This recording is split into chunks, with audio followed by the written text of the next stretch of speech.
My mother disappeared on the night of my 16th birthday. Because I'm such a social outcast, it was a pretty pitiful little party. Just me and Mom and my platonic friend Ben Purvis. Ben had brought over this huge box with a giant red bow on it. "Come on, open it," Mom said. She was all smiling and winking and excited about the big red bow because she wants Ben to be my boyfriend, which he totally is not. "Let's eat first," I said glumly. "I can open it later." "Come on, Chas," Mom said. But I wouldn't back down. So the huge box sat unopened on the other side of the room while we ate dinner with my mom in our crummy little apartment, and I kept sneaking glances at it and feeling all queasy because I knew what was in the box. Mom kept making jokes about the box and about Ben. She even referred to him as my boyfriend, which I hate. He's my best friend in the world, but like I say, he's not my boyfriend. I just don't think of him that way. He's really smart and funny, and he plays guitar and sings, but he's not my type.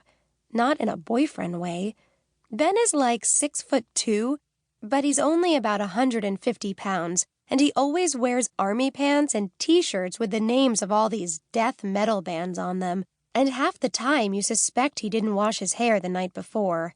Whereas, I don't know why, but I always fall for the popular jock student council president most likely to succeed type guys. And, of course, they don't give a damn about me. Anyway, my mom kept hinting around about the big box, and I kept making excuses.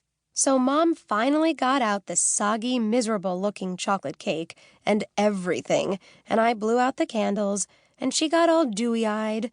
"Oh, my baby's just turned sweet 16, and all that junk. And I was just stalling like crazy because I didn't want to open that box. "Presents, Chas, presents!" Mom brought in a present that was wrapped in her usual careless, slapdash way and put it on the table, and I unwrapped it and pretended that I was really happy she'd given me a book of poems by Sylvia Plath, this chick who killed herself a long time ago. "Thanks, Mom," I said, "but don't blame me if I go out and drown myself after I read all this stuff." She looked all hurt, and I told her I was just kidding. "Now Ben's present," Mom said. I tried to think of some kind of excuse, but I came up totally dry. Mom gave me a funny look, and Ben staring at me with this sweet puppy dog face. I was like, oh man, do I really have to? But I couldn't avoid it, not without hurting Ben's feelings. So I got up and trudged across the room and brought the big box back and started tearing off the wrapping.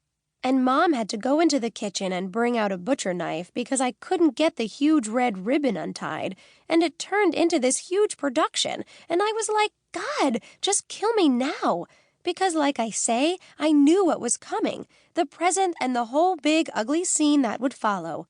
So I finally got the wrapping off, and there was a brand new box that said Takamine on the outside. My heart was going gish, gish, gish, gish really fast. "No, this isn't right," I said. Mom was looking at me with a curious expression on her face. I guess she didn't know what a Takamine was. A little wrinkle appeared in the middle of Ben's forehead, right above the bridge of his nose. "I mean, really, dude, this is too much," I said. I wasn't just saying it. It was too much. "You shouldn't have." Ben grinned. "You kept looking at that one in the pawn shop," he said.